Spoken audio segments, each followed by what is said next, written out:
नमस्कार, India news Haryana पर आपका स्वागत है। मैं हूं आपके साथ हेमंत कुमार और चलिए रुक करते हैं फटाफट खबरों का। हरियाणा की पंचायतों में महिलाओं को 50% रिजर्वेशन मिल सकता है। डिप्टी सीएम दुष्यंत चौटाला ने इस बात के संकेत दिए। उन्होंने कहा कि महिलाओं की पंचायतों में 50% आरक्षण को लेकर लोगों से चर्चा की जा रही है। अगर पंचायतों में महिलाओं की हिस्सेदारी बढ़ाते हैं तो उसका रिजल्ट भी उतना ही बेहतर होगा। डिप्टी सीएम ने कहा कि बीजेपी विधायक दल की बैठक और जेजेपी विधायक दल की बैठक में भी चर्चा हो चुकी है। जैसे ही लोगों की सहमति आ जाएगी, सरकार इस पर कदम उठाने का काम करेगी। दुष्यंत ने कहा कि इस महीने के अंदर बेहतर काम करने वाली 100 महिलाओं को सरपंचों, चाहे मेंबर हो, जिला परिषद मेंबर हो या फिर ब्लॉक समिति मेंबर, उनको सम्मानित किया जाएगा। बेहतर काम करने वाली महिलाओं को स्कूटी दी जाएगी। दुष्यंत चौटाला ने कहा कि पिछले 2 दिनों में 2 बार वीडियो कॉन्फ्रेंसिंग के जरिए केंद्र सरकार से मांग रखी थी कि हमारे हाईवे के जितने पेंडिंग प्रोजेक्ट हैं उनको जल्दी पूरा किया जाए। लगभग 16,000 करोड़ से ज्यादा के हाईवे प्रोजेक्ट प्रदेश को मिलेंगे।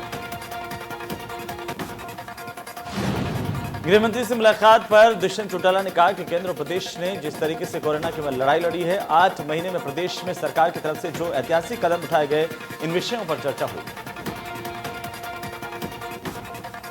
दुष्यंत ने कहा कि आने वाले समय में जो इंडस्ट्री बड़े बड़े देशों को छोड़कर प्रदेश की तरफ आना चाहती है, केंद्र के सहयोग से इन सभी को हरियाणा की तरफ डाइवर्ट करेंगे। राजस्थान के सियासी संकट पर बोले दुष्यंत चौटाला, अगर ऐसे लोग भागते रहे तो कांग्रेस में बचेगा क्या? अगर प्रदेश की जनता किसी युवा नेतृत्व के साथ जुड़ती है तो बड़ी पार्टियों को भी इस पर सोचना चाहिए। टिड्डियों के हमले को लेकर प्रदेश कांग्रेस के अध्यक्ष कुमारी सैलजा ने सरकार पर निशाना साधा। सैलजा ने ट्विटर पर लिखा कि कुछ दिनों के अंतराल में ही हरियाणा के कई जिलों में टिड्डी दल ने बार-बार हमला कर फसलों को भारी नुकसान पहुंचाया। कुमारी सैलजा ने कहा कि टिड्डियों ने प्रदेश के किसानों की हजारों एकड़ फसल को बर्बाद कर दिया। सैलजा ने लिखा कि कांग्रेस पार्टी ने टिड्डियों से निपटने के लिए हरियाणा सरकार से लगातार आग्रह किया, लेकिन सरकार खानापूर्ति तक ही सीमित रही। सैलजा ने एक बार फिर से सरकार पर निशाना साधते हुए कहा कि टिड्डियों के नियंत्रण को लेकर के मंगाई गई कीटनाशक दवा भी नकली पाई गई है। इसका किसानों को भारी नुकसान उठाना पड़ रहा है। लोहारू के गांव चेहड़ और बीठन में टिड्डी दल पर ड्रोन के जरिए छिड़काव किया गया। कृषि मंत्री जेपी दलाल के निर्देश पर 2 बड़े ड्रोन रसायन छिड़काव के लिए भेजे गए। कृषि मंत्री जेपी दलाल ने कहा कि टिड्डी दल को लेकर प्रदेश की सरकार और कृषि विभाग पूरी तरह से मुस्तैद है। राजस्थान सीमा से हरियाणा में घुसते ही टिड्डी दल को ड्रोन के जरिए कीटनाशक छिड़काव कर नष्ट किया जा रहा है। कृषि मंत्री ने किसानों से टिड्डी दल की सूचना जल्द प्रशासन को देने की अपील की। उन्होंने कहा कि इससे वक्त रहते टिड्डियों को नष्ट किया जा सकेगा। पंचकुला में नौकरी बहाली की मांग को लेकर पीटीआई टीचर्स ने विधायक को मांग पत्र सौंपा और नौकरी बहाली की मांग की। टीचर्स का कहना है कि उनके साथ गलत हुआ। पीटीआई टीचर्स ने सरकार के खिलाफ 29वें दिन भी अपना प्रदर्शन जारी रखा। गोवाना में पीटीआई टीचर्स ने अनोखा प्रदर्शन करते हुए हाथों में थाली बजाते हुए शहर में जोरदार प्रदर्शन किया और सरकार के खिलाफ नारेबाजी की। पीटीआई टीचर्स ने कहा कि वो बड़ौदा में होने वाले उपचुनाव के दौरान बीजेपी के प्रत्याशी की जमानत जब्त करवाने का काम करेंगे और सरकार के खिलाफ प्रचार करेंगे। भिवानी में बर्खास्त पीटीआई टीचर्स ने कर्मचारी संगठनों के साथ मिलकर के विधायकों के आवास का घेराव किया। दोबारा टेस्ट नहीं देने का ऐलान किया है। सर्व खाप सर्वजातीय महापंचायत में अगली रणनीति तय होगी।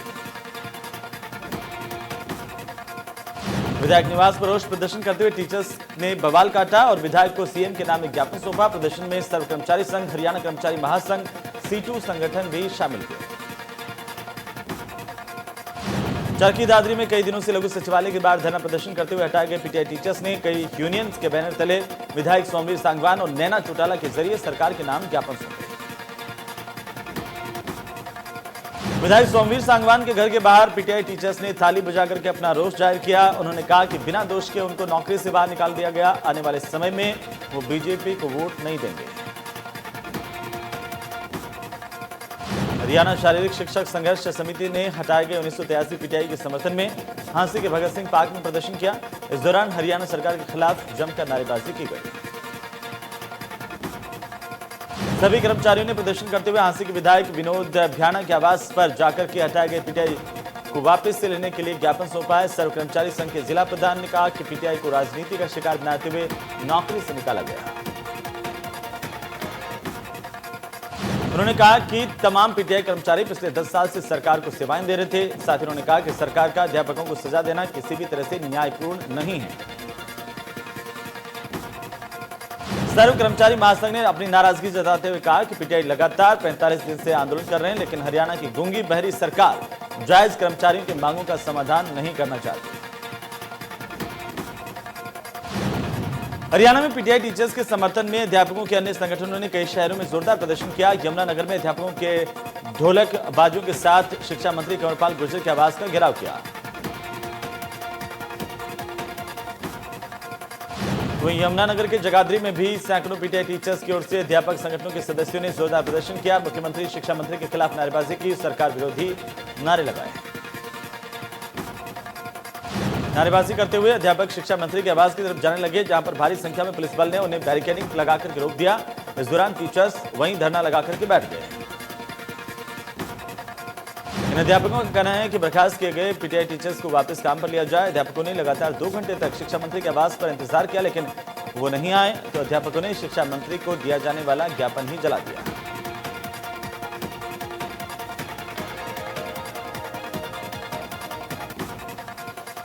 सिरसा में अनुभव के आधार पर डीसी रेट लागू करवाने की मांग को लेकर सर्व कर्मचारी संघ का धरना लघु सचिवालय में लगातार जारी रहा। संघ के जिला प्रधान ने कहा कि मामले में प्रशासन का मौन धारण करना कर्मचारी वर्ग में रोष को बढ़ावा दे रहा है। डीसी रेट के बाकी जिलों की तरह तर्कसंगत बनाने की मांग को लेकर कर्मचारियों ने उपायुक्त के खिलाफ जमकर नारेबाजी की। मांगे पूरी नहीं होने पर उपायुक्त के घेराव की चेतावनी प्रदर्शनकारियों की ओर से दी गई। प्रधानमंत्री आवास योजना के तहत रतिया में लोन पास करवाने के एवज में गोलमाल के मामले सामने आए हैं। मजदूरों से मकान के लोन पास करवाने को लेकर बिचौलिए काफी सक्रिय हैं। आरोप है कि बिना पैसे के लोन पास नहीं हो रहे हैं। आरोपों को लेकर देहाती मजदूर सभा और शहीद भगत सिंह नौजवान सभा के सदस्यों ने नगरपालिका में धरना दिया, प्रदर्शन किया है।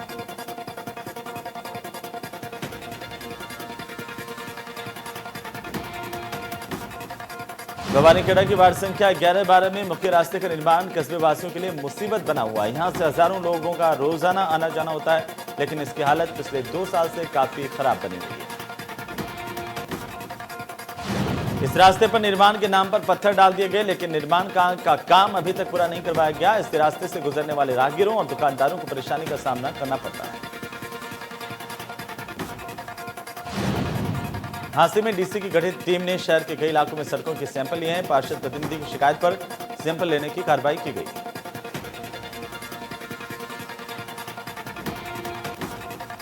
नायब तहसीलदार की अगुवाई में टीम ने कार्रवाई को जारी रखा। सैंपल लेने के दौरान टीम के सदस्य, नायब तहसीलदार और कई अन्य विभागों के एक्सीएन अधिकारी मौजूद रहे।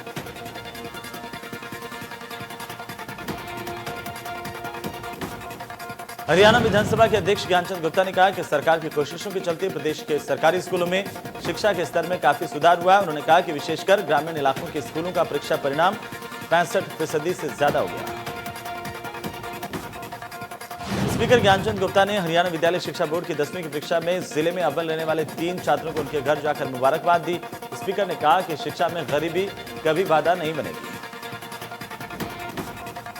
स्पीकर ने अव्वल रहने वाले विद्यार्थियों को किताबों समेत लेखन सामग्री की जरूरतों को लेकर कहा कि ऐसे छात्रों के लिए 1 लाख रुपए तक की मदद करने के लिए वे तत्पर रहेंगे।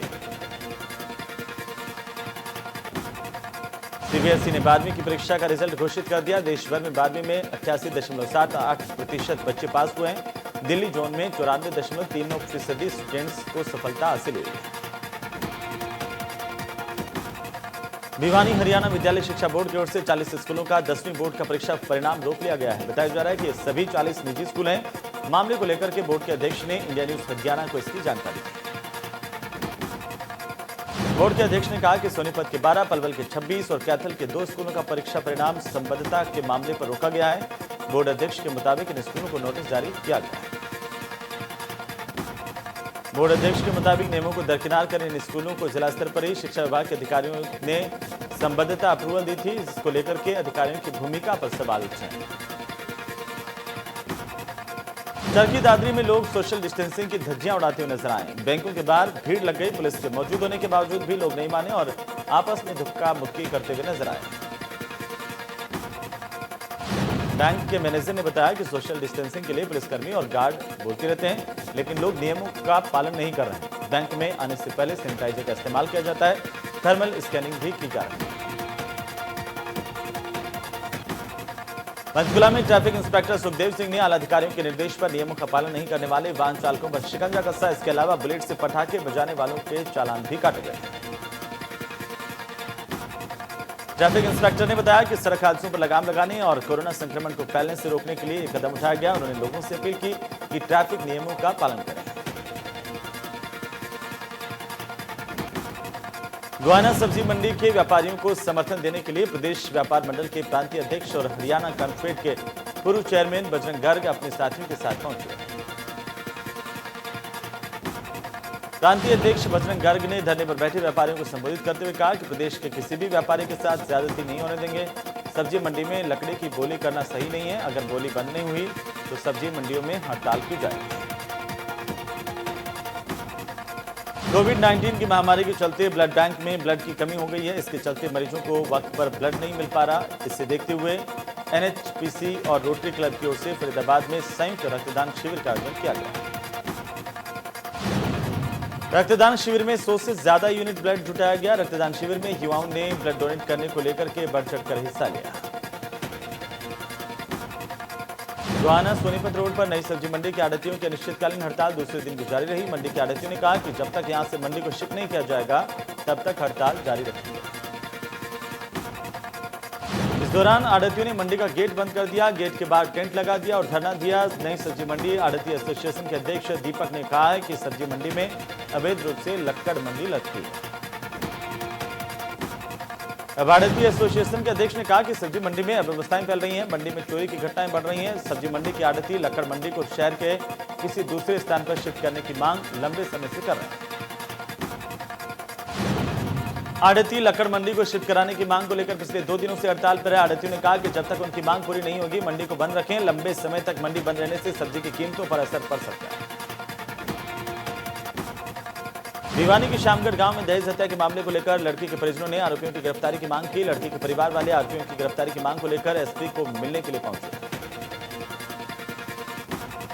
कोसली में कनीना रोड पर बने एक ढाबे पर खाना खा रहे 2 गुटों में म्यूजिक सिस्टम को लेकर के विवाद हो गया। झगड़े के दौरान मारपीट में एक 32 साल के शख्स की मौत हो गई। पुलिस ने मामला दर्ज किया। आरोपियों की तलाश शुरू कर दी।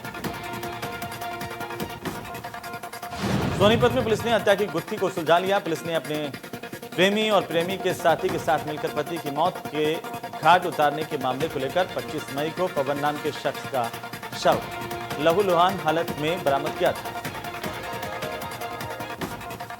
डीएसपी ने बताया कि पवन की कॉल रिकॉर्ड खंगालने के बाद शख्स संदिग्ध नंबर मिला और मामले की जांच करते हुए आरोपी को गिरफ्तार किया गया। मृतक की पत्नी की गिरफ्तारी के लिए प्रयास तेज कर दिए। फरीदाबाद में दबंगों के शख्स को लाठी डंडों से पीटने का वीडियो सामने आया। घटना 4 जुलाई की बताई जा रही है, लेकिन घटना के दौरान पिटाई का यह वीडियो अब सोशल मीडिया पर वायरल हो रहा है। इस मामले में पीड़ित शख्स ने पुलिस पर आरोप लगाते हुए कहा कि शिकायत के बावजूद पुलिस ने अभी तक कोई कार्रवाई नहीं की। पीड़ित का यह कहना है कि कमिश्नर से भी मामले में शिकायत की गई, लेकिन आरोपी गिरफ्तार नहीं किया गया। करनाल के कालनम गांव में करंट लगने से एक बिजली कर्मचारी की मौत हुई है। बिजली कर्मचारी फॉल्ट ठीक कर रहा था। इसी दौरान अचानक से बिजली आने के चलते हादसा हुआ। हादसे के बाद जेई और ठेकेदार के खिलाफ मामला दर्ज करते हुए जांच शुरू कर दी गई है। विधायक धर्मेंद्र कल्याण ने इस मामले में अधिकारियों को कार्रवाई के आदेश दिए हैं। कुरुक्षेत्र में गुरुद्वारा साहिब पातशाही छठे मैनेजर अमरिंदर सिंह ने कहा है कि गुरुद्वारे में कार्यक्रम के आयोजन को लेकर के अफवाह फैलाई जा रही है। उन्होंने कहा कि गुरुद्वारा प्रबंधक कमेटी का ऐसे किसी कार्यक्रम से कोई लेना देना नहीं है। साथ ही उन्होंने कहा कि ऐसा कार्यक्रम गुरुद्वारे में नहीं रखा गया। उन्होंने सिख संगत से अपील की है कि वो अफवाहों से बचें। फैलाई जा रही अफवाहों को लेकर के गुरुद्वारा प्रबंधन कमेटी ने एक वीडियो संदेश जारी किया। करनाल में तेज आंधी और तूफान की वजह से बस स्टैंड पर खड़ी 4 बसों के ऊपर पेड़ गिर गया। तेज तूफान की वजह से कई पेड़ टूट करके सड़क पर गिरे। पेड़ के गिरने से बिजली के खंभे भी टूटे। तूफान की तबाही के चलते क्षेत्र में घंटों तक बिजली गुल रही। क्रेन की मदद से पेड़ों को आखिरकार हटाया गया। घंटों बाद बिजली की सप्लाई शुरू हो पाई। रोहतक के भैंसुर खुर्द गांव में कर्ज से तंग आकर के एक बुजुर्ग ने फंदा लगाकर के आत्महत्या कर ली। परिवार के लोगों ने बुजुर्ग को फंदे से उतारा और मामले की सूचना पुलिस को दी। मौके पर पहुंची पुलिस ने शव का पोस्टमार्टम करवाया। पुलिस के मुताबिक एक सुसाइड नोट भी बरामद किया गया। गांव के लोगों पर आत्महत्या करने के लिए उकसाने के आरोप हैं। पलवल के दिघौर गांव में सरकारी स्कूल का नाम शहीद आशीष तंवर के नाम पर किया गया। अब स्कूल को शहीद आशीष तंवर राजकीय वरिष्ठ माध्यमिक स्कूल के नाम से जाना जाएगा। आशीष तंवर ने साहस और वीरता का परिचय देते हुए अपने कर्तव्यों के पालन करने में अपने प्राणों का बलिदान कर दिया। पलवल के बेटे के नाम पर स्कूल का नाम रखने की सिफारिश सरकार से की गई थी। प्रदेश में कोरोना का कहर लगातार जारी है। कोरोना के 242 मामले सामने आए। कोरोना से मरने वालों का आंकड़ा 301 तक पहुंच चुका है। रोहतक में 63, गुरुग्राम में 57 नए केस मिले हैं। कोरोना मरीजों की संख्या बढ़कर के 21,482 हो गई। प्रदेश में कोरोना के एक्टिव मामले 4,925 हैं, जबकि 16,256 लोग ठीक होकर के अपने घर लौट चुके हैं। रिकवरी रेट 75% से ज्यादा है। उधर सोनीपत में एक दिन में कोरोना के 55 नए मामले सामने आए। जिले में कोरोना संक्रमित मरीजों का आंकड़ा 2122 हो गया है। जिले में 691 मरीजों का इलाज जारी है। वहीं 24 मरीजों की कोरोना से अब तक मौत हुई।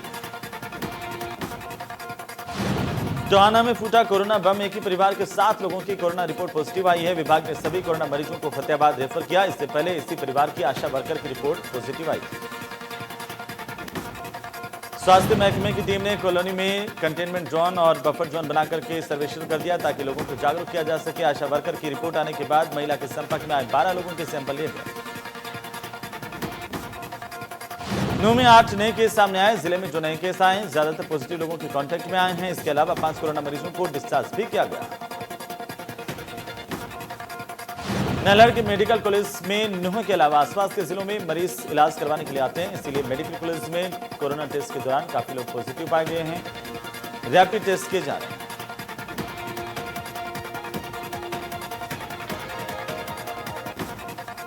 रेवाड़ी जिला प्रशासन की ओर से सामान्य नागरिक अस्पताल में RT-PCR टेस्ट मशीन लगाने की तैयारी की जा रही है। इसके बाद कोरोना सैंपल जिले से बाहर नहीं भेजने पड़ेंगे। सिविल अस्पताल में रैपिड एंटीजन टेस्ट शुरू हो गया। कोरोना में इमरजेंसी केस के लिए RT-PCR टेस्ट मशीन फायदेमंद होगी। अब महज 30 मिनट में कोरोना रिपोर्ट मिल जाएगी। पहले जिले के बाहर गुरुग्राम, रोहतक, फरीदाबाद और नूंह ये टेस्ट भेजने पड़ते थे।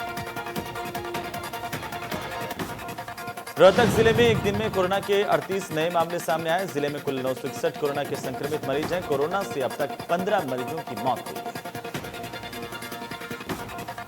हरियाणा हेल्थ मेडिकल एजुकेशन के 2 कर्मचारियों समेत पंचकुला में कोरोना के 4 नए केस मिले। सभी मरीजों को स्वास्थ्य विभाग ने आइसोलेट किया है।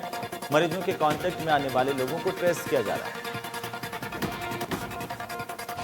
पलवल जिले में कोरोना के 30 नए केस मिले। जिले में मरीजों का आंकड़ा 508 हो गया। 134 कोरोना मरीजों का इलाज जारी है। तो कैथल जिले में एक महिला समेत कोरोना के 9 नए मरीजों की पुष्टि हुई है। 3 जखोली अड्डा, 1 जडोला और गुरु तेग बहादुर कॉलोनी से 1 कोरोना के मरीज सामने आए हैं। स्वास्थ्य विभाग ने सभी मरीजों को आइसोलेट कर दिया है। हरियाणा के पड़ोसी राज्य राजस्थान में सियासी उठापटक तेज हो गई है। मुख्यमंत्री और डिप्टी सीएम के बीच चल रहे विवाद में गहलोत सरकार की कुर्सी खतरे में आ गई थी। डिप्टी सीएम सचिन पायलट ने सरकार के अल्पमत में होने की घोषणा की थी। इसके बाद मुख्यमंत्री अशोक गहलोत की ओर से शक्ति प्रदर्शन किया गया। वहीं बीजेपी के अमित मालवीय ने कहा कि इस स्थिति में अशोक गहलोत को तुरंत फ्लो टेस्ट करने के लिए बुलाना चाहिए। उन्हें बहुमत साबित करना चाहिए। ड्रामे से राजस्थान को बचाना होगा। उधर राजस्थान में चल रहे सियासी संकट को लेकर रणदीप सुरजेवाला ने बीजेपी और केंद्र की सरकार पर जोरदार हमला बोला। सुरजेवाला ने कहा कि ईडी और इनकम टैक्स के जरिए मोदी सरकार डरा रही है। भारत और चीन के बीच कमांडर स्तर की बातचीत कल होगी। पूर्वी लद्दाख के चुशुल में होने वाली इस बातचीत में एलएसी से पीछे हटने के दूसरे चरण पर फोकस रहेगा। आर्मी के अधिकारियों के हवाले से खबर मिल रही है। Actress Rachel White corona positive पाई गई हैं। रेचल ने रविवार की देर रात को अपने ट्विटर हैंडल के जरिए इस बात की जानकारी दी। मैं 24 घंटे में रेचल 7वीं सेलिब्रिटी हैं जो कोरोना वायरस से संक्रमित पाई गई हैं। अभिषेक बच्चन की digital debut web series breathe into the shadows series को जनता का खूब सारा प्यार मिल रहा है। अभिषेक बच्चन इस सीरीज के एक्टर नित्या मेनन, अमित साध और बाकी के लोगों के साथ काम को खूब सराहा जा रहा है।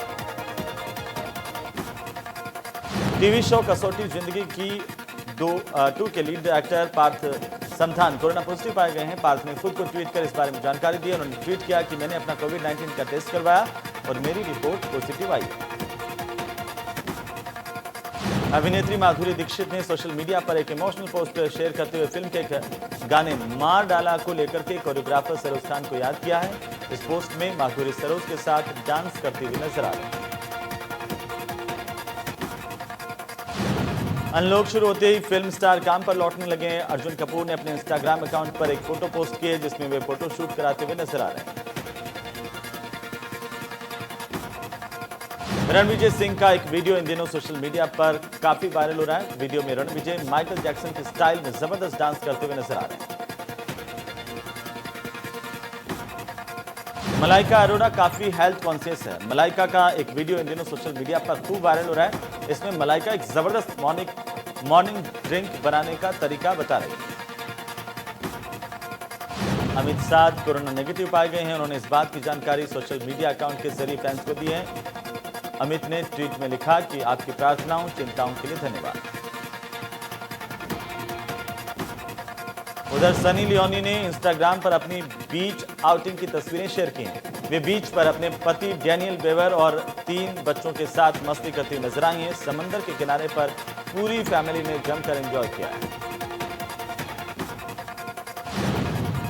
एक्ट्रेस दिव्या चौकसी का रविवार को निधन हो गया। दिव्या कैंसर से पीड़ित थीं।